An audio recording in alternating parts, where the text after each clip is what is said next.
Hey everyone, it's LS, and this is the patch 7.21 notes rundown. I looked over the patch super briefly, so we're just going to get into it.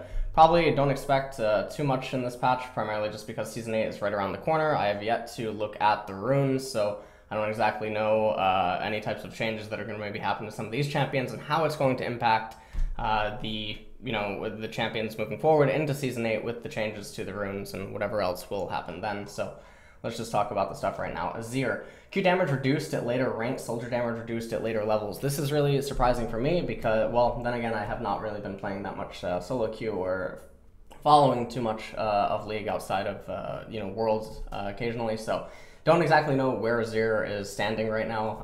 Obviously, the Worlds patches are behind these patches, so I don't exactly know the kind of impact that he's having in solo queue. I've heard varying opinions, and so I can't comment on it too much. But Q conquering Sand, 70 to 190 scaling to 70 to 170 scaling. W Rise, soldier damage unchanged from levels 1 through 5, reduced at level 5 thereafter. So he ends up losing 5 damage at end rank, not the end of the world. He does lose 20 damage on the conquering Sands, however. So a little bit of a nerf overall. I can't tell if it's that impactful. If they're nerfing Udyr in solo queue, it probably means that something's a little bit wrong with the champion, because normally this is a champion that's extremely difficult to pilot, and even with the changes that they made to him, making him easier for people, I'm going to assume that some stuff is a little bit out of hand, but again, it's just an assumption. He's not a champion that I'm seeing. I'm not seeing him in any of the games with any of the players that are here right now in Korea near me. There's quite a few challengers from Europe and North America, and I haven't heard anyone talk about Udyr. So I'm going to assume that he is not present at the higher MMR. Maybe this is something that is catered towards the lower MMR, where maybe he's popping up a little bit more because there's more Timmies down in the lower MMR. So Ekko, passive damage to monsters increased. I really like this change. Helps bring back jungle Ekko. I do think that the jungle does need to get mixed up a little bit. Passive Z-Drive Resonance, 100% to 200%. Super, super, super good. So I really like this. I think it's great. I think jungle Ekko is a place where he could do really well right now. Obviously, top Ekko went away. Tank Ekko, I think, was honestly one of the best champions that the game has ever had. It was an archetype of Ekko, or It was one of the best, the archetype tank Ekko was one of the best models of a champion I think that League of Legends has ever had, and I was really sad to actually see him go. I felt like there was so much creativity inside of that champion. There was so much potential for, outplays and really high skill ceiling. And then they ultimately took him away. So since then, Ekko has primarily only been seen in the mid lane. I really like that, he's going to have the option to now go into the jungle, and I think that's fantastic because AP junglers do need some more love. Evelyn, E% health minimum damage set. E% health minimum damage set. So E whiplash minimum damage from percent health 0 to 25, okay? That's nice. Evelyn is a champion. I've been seeing varying success. So basically, if the person commits to playing Evelyn a lot, it does seem like they end up getting quite good at her, and she becomes quite viable. So it seems like the entry level to the new Evelyn is a little bit, it's significantly harder than the previous Evelyn. But if you end up sticking with her a while, it seems like there's success, at least at the higher MMR. Again, that's where my opinions, mostly when it comes to patch rundowns, are going to come from. So I think Evelyn's pretty nice there. Galio, Q and E base damage decrease, passive QWE ability power ratios increase, W physical damage reduction decrease. So passive Colossal Smash is up by 0.30 ability power. This is really interesting, just for his CSing, his wave clear, whatnot. I know some people, they talk about Galio jungle. Some people used to play Galio as support, so obviously this is going to be a buff to all of those areas. Q Winds of War, however, is losing 30 flat base, and it's getting more ability power. So this is actually playing further into the model of the Abyssal Mass Galio, the Galio that goes with like Proto Belt, the Galio that just continues to build a little bit of AP, off tank, etc. Leandri's Torment, and they're funneling him into that play style so that they take away the tankiness from magical damage reduction. 20 to 40% scaling, 8% per 100 bonus magic resist to 20 to 40%, 8 per 100 bonus magic resist, plus 5% per 100 ability power. So it's actually going to get a little bit tankier with certain itemization paths. So I kind of like that. Same as magic damage reduction, half of magic damage reduction. So they're reducing the physical damage reduction. I don't think this is necessarily the end of the world. I know I say that a lot, and you know, I say that quite often. But you have to take a look at the changes that are occurring right here, and I think that ultimately the changes for Galio are all in a pretty good direction. Doesn't mean that he can't just go full tanky, but a lot of people underestimate Galio when he does go for the AP off tank path. He can actually hurt really, really, really hard. He can hit really hard, and I think that we'll just end up seeing that build pop up a lot more. Probably just going to continue to see him in mid lane. There's maybe some potential that we see him in jungle, depending on how those runes are. I haven't taken a look at that yet. And then, obviously, support Galio. Probably not going to see a lot of him right now with how the current meta is, but again, the runes, so I can't really talk too much on if that's going to have any merit. E-Justice Punch, ability power up yet again, and then he loses 40 base. So 40 base is going to be pretty hard to recover, given how he's going to itemize as an AP off tank. But I think that, you know, everything else is lined up pretty okay. And I don't think that it's actually going to hurt him. I think that the passive Colossal Smash is just fantastic. It just means that he's going to have to get up close and personal, hit you, stun you, or not stun you, but taunt you, and do everything there. So I think that's all okay. Q on gold kill increased. Some players are certainly very happy. Definitely the best Gangplank in the world, and no, I'm not talking about Tobias Fate, okay? Monkey is going to be really happy with this change. Gold on kill with Parlay is up. So it's not up too much though, so this does mean that the bandit spam style of Gangplank up in the top lane is still probably going to be superior, but it's obviously a really nice change later on into the game, and it's going to help Gangplank scale up that much better, and so I really like that. I feel like Gangplank's a champion that he lets you really tap into a certain type of play style, and I think that he's a champion that you can get really creative on, so I like any changes or buffs that champ can receive, as long as we don't go back to the release rework Gangplank. That was not something that you want to see back on the Rift. But anyways, okay, Rammus, W% armor bonus increased at later ranks. I was actually just talking about this champion, I think, with Flaxius the other day in a taxi. W flat magic damage, W flat magic resist, and percentage decreased. Okay, so W defensive ball curl, armor bonus is up even further. Magic resist bonus 20 to 10, and magic resist bonus 50 to 70% scaling to 25 to 40% scaling. I think this is fine anyway. Rammus is already going to have obscene amounts of armor. This gives him more of a reason to actually go into a type of hybrid tank itemization, and obviously funnels him a little bit more into the magic resist paths. And now, since he won't need as much armor from some of the items, he's going to be a little bit more free to go into some of the magic resist itemization and tap into some CDR if he needs it from those paths. So I think that's all fine. Sejuani, innate armor and magic resistance reduced, but passive grants more at later levels. Passive shield duration and cooldown better early, worse late. E-base damage reduced. So base armor 27 to 22. Don't know how this affects her clear, but I do know that Sejuani does get low. Armor growth is 4 to 3. Okay, base magic resist 32 to 20. They're just hitting her in a lot of places. Magic resist growth 1.25 to 0.75. Flat bonus resistances are up at later ranks, which obviously doesn't matter for her initial clear. Shield linger duration 1 to 3 seconds scaling to 2 seconds at all ranks. I think that's actually probably a better change for Sedge. Cooldown 15 to 9 seconds to 12 seconds at all ranks. Don't know about that. Okay, E permafrost 40 to 120 scaling to 20 to 60. Shatter damage 10 to 20% of the target's maximum health unchanged. So really, really interesting changes. It feels like they've had enough of the world Sejuani. I think that a lot of these changes can definitely help take her out of the meta. She was basically a champion that I saw a lot of people wondering, if everyone just keeps picking Sejuani and then someone picks Jarvan, or, why not just ban Sejuani? Why not just do this? She's a champion that isn't worthy of a ban, but she's not worthy of giving up. So she's really just tethering that line of something that is just right. And I think that these changes are definitely going to bring her down a notch and probably prevent her from being played.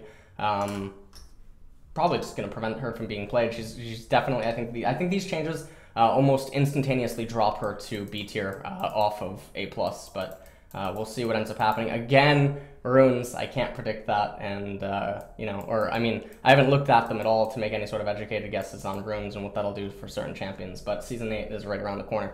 Udyr, no one cares. Attack damage per level increased. Tiger Strike scaling total attack damage ratio increased. Phoenix Stamp strike ability power ratio increased. So 3.2 to 5, that's actually quite big for base stats, especially if he ends up going for Trinity Force, or he ends up going for Iceborne Gauntlet. Obviously, they're going to benefit a lot from this. Udyr benefits from Sterak's, so that's going to benefit from this. So he's going to get amplifications from items. So this isn't just, you know, a buff to his base AD. This is also a buff to it ramps him in the later stages of the game. Q Tiger Stance, 120 to 160% total attack damage to 120 to 180% total attack damage. That's really big as well. So all of this is really just tying in. Our Phoenix Stance, 0.45 ability power to 0.6 ability power. I don't think he's going to Insu's. That's the only situation where I could see something like this really mattering, unless there's some sort of like itemization where you go like Runic Echo and then you end up going AD, but I don't think that's really the case anyway. So I think this is sort of just like a novelty change that caters towards the Udyrs that like to go for the AP Udyr. You know, they go Runic Echo and they go whatever else, whatever other unholy items they end up going.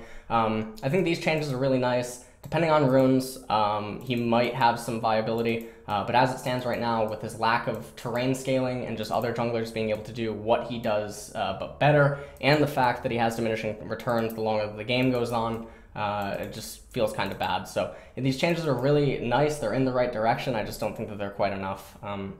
So yeah, Urgot. Passive damage decreased at early ranks, but cooldown decreased at later ranks. Q detonates more quickly. Leg cooldown 30 to 10 seconds, levels 1 through 13 to 30 to 2.5 seconds at levels 1 through 13. No longer scales off cooldown reduction from items, okay? So no matter what, though, that's still a gigantic change, because basically the way that Urgot is yes, you know, the cooldown and stuff is important to him. Let's take a look at the damage, though. 4.5% to 8% of the target's max health to 2 to 8% of the target's maximum health at levels 1 through 13. So when Urgot trades all in level 1, he's mostly making use of the Fervor, because he's trying to make use of stacking that up, transitioning into auto attacks, kiting with that, levels 1 through 3, etc. The majority of his damage doesn't actually come from his passive Echoing Flame. So now in the later stages of the game, because of the way that Urgot itemizes with his, you know, his tanky itemization, his reliance on trying to get his ultimate off, you know, managing his W shield so that he's constantly just going up in HP, or, you know, you just can't manage to bring him down unless you have multiple people focusing him. These changes benefit him greatly, because with the Echoing Flames coming up that much more often, you know, the damage continues to ramp the longer the game goes on, because opposing champions get more maximum health. So I really like these changes. I think that's a super big buff to Urgot. Corrosive Charge, 30 to 55 mana to 50 at all ranks. That's pretty big for how he plays out his laning phase. Time before detonation, 0.85 to 0.5 seconds. That's super big, though. Getting that change makes it a lot easier to hit his combo. It makes it a lot more difficult to escape from Urgot. So obviously the mana change is considering that, and it's going to make it a little bit less spammable. But as long as you're playing the laning phase correctly anyway, you can also work around this with with runes and masteries. Although, you know, runes changing, but you can definitely work around this with masteries. You can just take an extra point in meditation if you want. So instead of going 4-1, then you just go 3-2, and it's going to enable you to spam it the same amount that you would before. Fear Beyond Death, missile speed, 20. What the fuck? Okay. That's a really big change. Is this patch live? We might play some Urgot after this, but that's a really big change. So it got a 50% speed increase, basically. That's really big. Sterak's Gauge is no longer listed in Urgot's recommended item since it's now melee only. I think that's completely fine. That was a situational item on him regardless. He's still going to be able to build with his Black Cleaver. He's going to be able to get his Frozen Mallet. Still going to be able to, you know, go with his Bramble Vest and then continue on into other sorts of tank items that are not Sterak's Gauge. So I think that's completely fine. Xin Zhao has been faring well enough since this recent ability update. We're sprucing up his recommended items to better advise. Okay, that's completely fine. Item Ardent Censor, attack speed buff 20 to 35% to 10 to 30%. Hallelujah, holy shit. On-hit magic damage 20 to 35 to 5 to 10. Goodbye. Oh, thank God. All right. Okay, so this doesn't mean Ardent is gone. okay? Let's not read this as Ardent Censor is now just removed from the game. What it does mean is that teams are going to need better usage of it in order to, you know, make use of it. So if you just have that one Janna and then you have a Galio mid lane and you know you have the Kog'Maw on ADC, or let's say you have Twitch on ADC or something, or you know you have a single target AD carry. Well, obviously they have AoE and they have Runons and whatnot, but then inside of the jungle you have something like Sejuani, or you have Gragas, and then up in top lane you have something like Cho'Gath. They can't make as much use of Ardent Censor as some other champions, like if you had a Rek'Sai in the jungle, if you had a Jarvan up in top lane, if you had a, you know, an Ekko in mid lane, or you had a Fizz, or you had a Corki, or you had a Lucian or something like that. That's going to provide Ardent Censor to have a lot more outs, and it's going to provide the Ardent Censor user a lot more angles of approach inside of team fights than just giving it to their AD carry. So this is going to hurt certain Ardent Censor users that are single target for their ability to proc Ardent. You know, so it now kind of, it doesn't buff, but it puts, or it displaces Karma to go a little bit higher, because team compositions that are still going to want to run the Ardent Censor are going to be ones that can make use of it. You know, multi-shield onto teammates, so they're still able to make use of it. And in that scenario, it's still going to be an okay item, but it doesn't mean that some team fights now will be lost that otherwise would not have been lost previously. So the damage change is enormous. Obviously, Guinsu's is fucking, that's gonna take a hit. But I really like the change. I think it's completely fine. I think it's completely balanced, and I'm really glad that, you know, melee supports are going to be able to come back, and maybe even some carry supports. Frozen armor, frozen heart, yeah, frozen armor. Okay, heart increase, armor increased, heart increased. Okay, tongue-tied. So 90 to 100, really like that. I think that's completely fine. Tear of the Goddess, stacking effect can now occur up to 3 times every 12 seconds. Can now gain 2. Okay, so basically it lets people that aren't constantly spamming it able to charge it a little bit quicker. So this helps the novices a little bit more. I'm trying to think, like, what other champions does this help? Cassio can spit her thing off cooldown anyway. Ryze can throw it. And apparently the webcam died. That's great. I love the webcam, by the way. So we're going to just take that webcam off. I hope that the freeze frame wasn't absolutely atrocious, but that's all right. I sort of died like how I just died reading this change of Tear of the Goddess, so tear for me, dude. All right, Mana Immune. Mana per stack increased. +4 mana per stack, +5 mana. So they're catering towards the noobs right here. Obviously, the Ezreals that could not charge it previously are going to be able to charge it. I don't think that these changes are, you know, going to bring back the solo queue Ezreals. It doesn't mean that you actually pick him. One of the things, though, that you could consider is that jungle Ezreal maybe gets buffed if you end up building Tear of the Goddess on him. Another champion that obviously is going to like this a lot is Jace, because Jace is a champion that you don't just walk to lane, you know, spamming your Qs. I mean, you do spam your acceleration gate, or not, well, yeah, you spam the acceleration gate and the change, but obviously Jace is going to like this, Ezreal jungle is going to like this. I can't think of another champion off the top of my head that is actually going to like this. Ryze didn't need this kind of a change for Tear of the Goddess. Cassiopeia didn't need this change for Tear of the Goddess. I can't really think of someone else that would like that this much, that couldn't have already been spamming their abilities while walking to lane. Nidalee is going to be able to proc this constantly. Yeah, I can't think of another champion off the top of my head, and that's completely fine. Item pings, we're adding some useful info. Oh, that's really cool. I really like the direction that they went with that. Doombots of Doom have come back. Client settings, Deathsworn skins. So now, I don't really talk about Deathsworn skins that often. I do have to just point out that, you know, Deathsworn Viktor has one of the best skins of all time. Okay, this isn't paid by Riot, all right? But if you like Viktor, even though he's in a terrible state, hey, maybe Samsung Galaxy wins World and we finally get a Viktor skin. Maybe that's why Viktor didn't have the Victorious skin this year, as maybe the script actually has it that Samsung wins Worlds and they already know that Crown has selected Viktor. They probably asked Crown to select his champion when they made that like video with Crown pre-Worlds, you know, for the hype thing. They probably asked him then what champion do they want, and they already told him that it's written to the script. So Probably gonna, you know, end up getting a Viktor skin there if Samsung wins, but definitely pick up Viktor. Hopefully he gets buffed, or the new runes actually make him somewhat viable, because right now it's sort of like owning like a first edit, or like a, you know, a Gen 1 iPod Touch. All right, he's not even an iPhone right now. This is just really bad, and he's definitely gonna need some help. So I think that's pretty much it for the patch 7.21 rundown. You know, tier fully stacked for my webcam, and I can't wait to get a new one. So that's it.